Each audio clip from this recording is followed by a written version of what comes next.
Within the last 100 years, there's been a drastic change in the way the world's food is produced and consumed.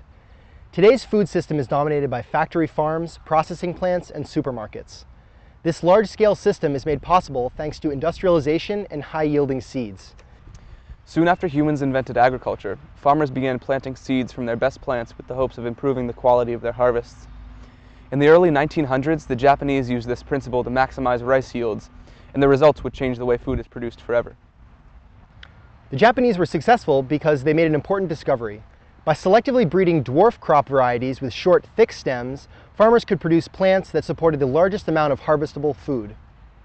During this time, many agricultural advancements, including mechanization and the introduction of chemical fertilizers, pesticides, and herbicides, were largely motivated by the need to solve the problem of world hunger. In this respect, the industrial food revolution has seen major successes. For example, it's estimated that breeding the dwarf gene into wheat varieties saved 100 million lives. This positive aspect of industrial agriculture cannot be overlooked. Today, the food system is powered by another motivating factor: profit. The industrialization of food processing and packaging resulted in the colorful, plastic-filled supermarkets we see today. Improvements in transportation and storage made all types of food available in every season, and so consumer demand increased for processed foods from around the globe. The unnecessary fossil fuel use and material waste associated with this process represent only one downfall of the current food system.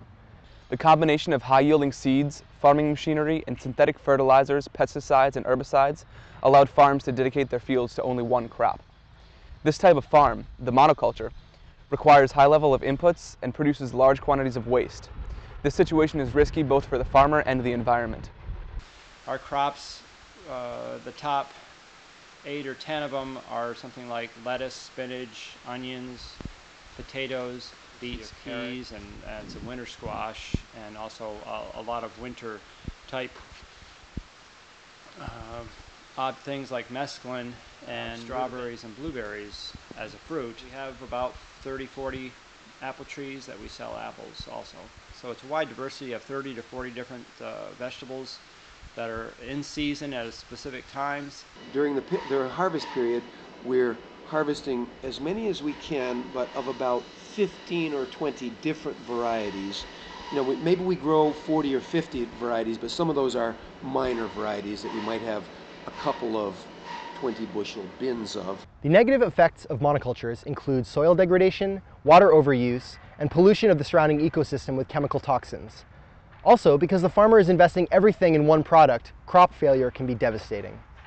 Attempts to maximize profit also often result in unsanitary working conditions and inhumane treatment of farm animals. As monocultures became more widespread, farmers began focusing on crop varieties that accommodated this type of high-input farming and were the most profitable, leading to a decrease in the diversity of foods produced.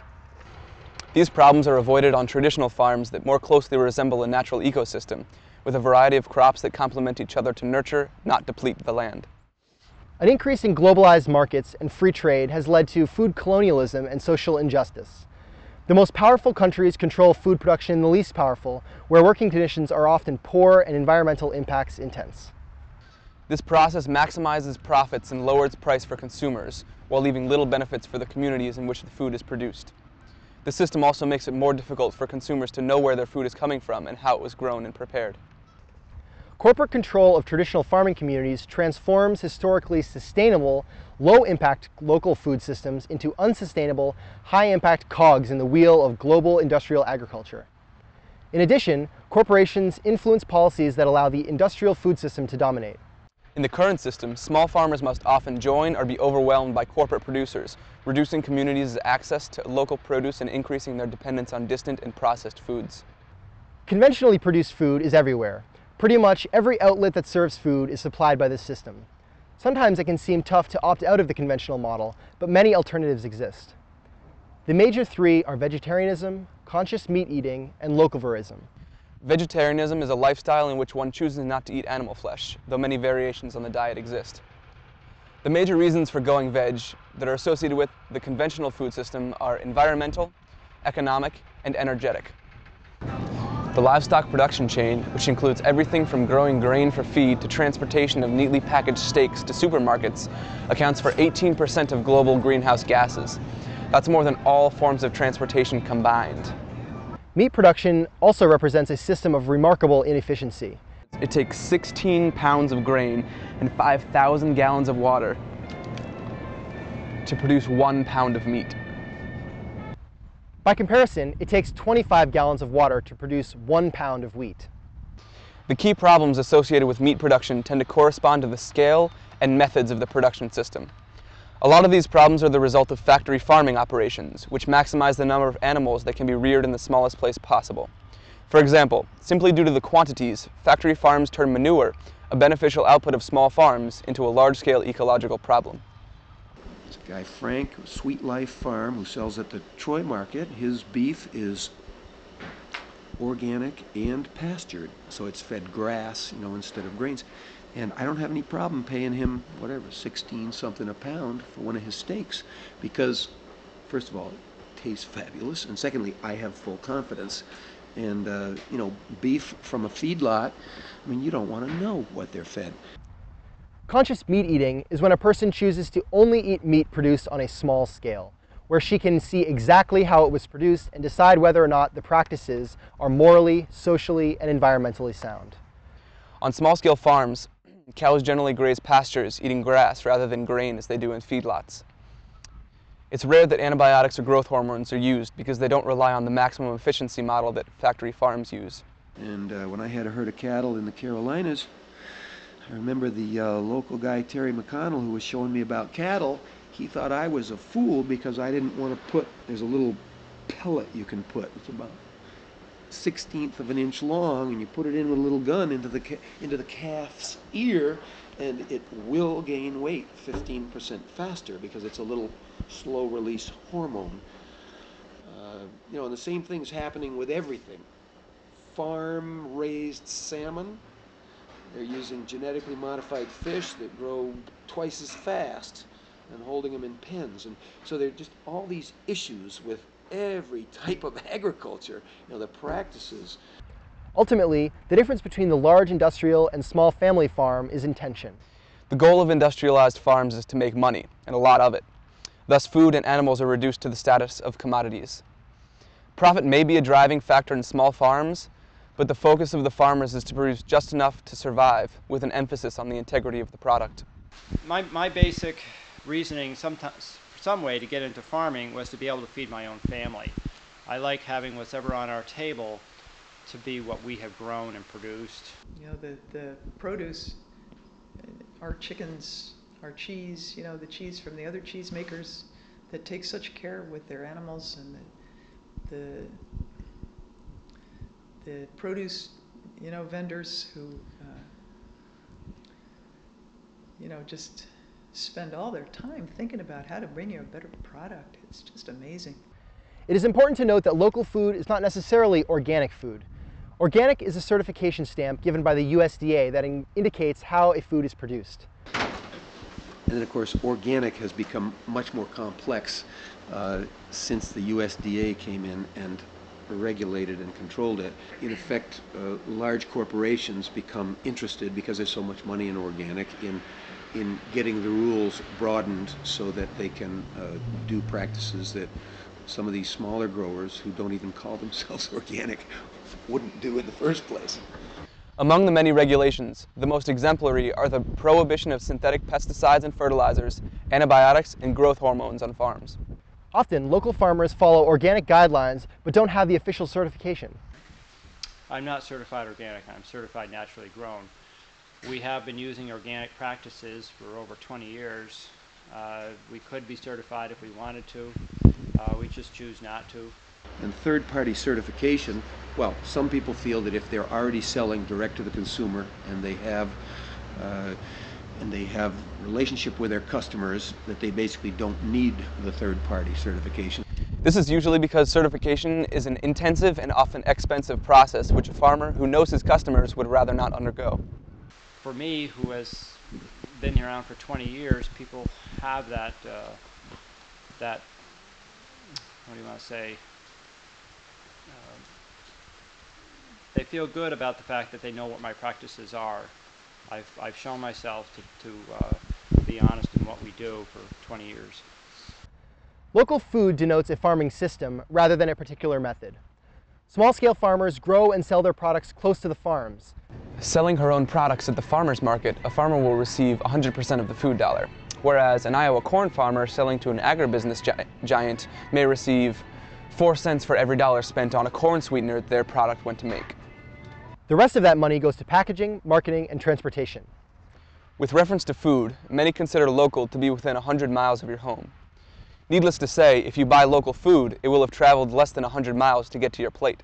A 1998 study found that 6 common conventionally grown vegetables traveled over 2,000 miles to get to a grocery store in Chicago, Illinois. This box of baby romaine lettuce traveled from the Salinas Valley in California, over 3,000 miles away. A lot of fossil fuels are used in the refrigeration and transportation of food over such distances. In addition to fuel consumption, the nutritional value and taste of food degrades significantly when trucked long distances. And actually in Saratoga, we're greatly blessed by being able to have a 40-mile diet or a 30-mile diet, because we have all of the farmers at the farmers market all live within 40 miles of the market. And the idea is to benefit not only yourself by improving your health by having more very fresh food, but also to improve the economy around you, because the more you keep the money circulating within your own community, rather than taking it to Walmart's and having it go to Arkansas or China, the more that money stays to make the whole community prosperous. So eating within 100 miles of eating food that's produced within 100 miles of where you are has a lot of big effects on the health of your own body, as well as the health of your economic area. Local foods are usually whole foods, like fruit and veggies. It's estimated that processing, packaging, and transport account for 37% of the energy involved in the U.S. food system. Often, corporations will add value to their products. Baby carrots, for example, are regular carrots shaved down to a more snackable size. They then cost more than regular carrots and create both wasted carrot and wasted energy. The farmer's market differs from a supermarket in that it represents much more than a venue to buy food. Corporate giants like Walmart have the capacity to decimate communities by buying goods from and sending profits outside of the community. They offer lower prices than local competitors and drive them out of business. For every dollar spent at a corporate chain, only 15 cents are reinvested locally. As a supporting of your community, of the people in your community, that the dollars are spent within the group of people that you know, and it helps the community stay together and get to know each other, and it becomes that community through that area. I think also when you're looking at coming together at a farmer's market and buying something local, you're also meeting your neighbors, and the community in a whole is improved by everyone getting to know each other. So I think just the act of coming to buy local products is a good thing. The farmer's market is quite the opposite, in that when farmers receive money, they are likely to spend the whole dollar within the community. Beyond money issues, personal relationships are cultivated at the farmer's market. Our customers are just the most amazing people. They really understand not only their own health, but also the prosperity thing that I was telling you about. I have tremendous loyal customers that come to the farm, or not come to the farm, come to the market, that will be there week after week and get our products. You get to know people pretty well, and it makes it a happy thing to be generous. It's really fun. That's one of the really fun things about the market. Food is so important to our lives, and often the stories behind our food are made invisible by agribusiness. If I want to know who grew the corn that goes into my Funyuns onion-flavored rings, I wouldn't even know where to start. To know who grows your food and to be able to ask exactly how it was grown is a rare opportunity with today's food. At the market, it is almost harder not to see who is growing your food. In fact, most farmers are willing and eager to talk about their products and how they are grown. This farm that we have is certified naturally grown, and that means that one thing we have to sign for or be aware of is that our customers have a right to come to this farm and check our practices. And so our farm is always open to anyone who wants to come and see what we do and how we do it and talk to me. I think the integrity of the food that is available at, for example, the Saratoga Springs Farmers Market is way up there because it's a lot of small vendors that are just producing a little bit and bringing it directly and putting it in the consumer's hands. In the words of Bill McKibben, local cannot be replicated by big business. It steps far enough outside of current conventional economics to represent a real change. Local foods are the change that must be brought upon the conventional system in order to create environmental, social, economic, and community sustainability for the future. Because we must eat several times a day, where we put our food dollars is of the utmost importance to our health and the future of our planet. Join the revolution and support the earth, support people, and support local. I think, as always, when pendulums start to swing too far to the left or the right, there's always something to correct them. And maybe the pendulum started swinging too far to the side of big farms and really little bits of things coming from many different countries from a long ways away is always is one type of pendulum, and the other one is the local scene. So I think I see the pendulum coming back down toward the local scene. Its absence for 60, 80 years has been time for it to come back. Lettuce really grows. Come on down to the farmhouse down the street. It starts with the farmer, and the farmer plants the seed. And when we all pitch into the local bin, we get more what we need. Oh, oh, taking back your body. Be the hand that feeds. Taking back your body. Veggies rich and green. Oh, oh, taking back your body. Doing what we might. So take back your body and fight the local fight.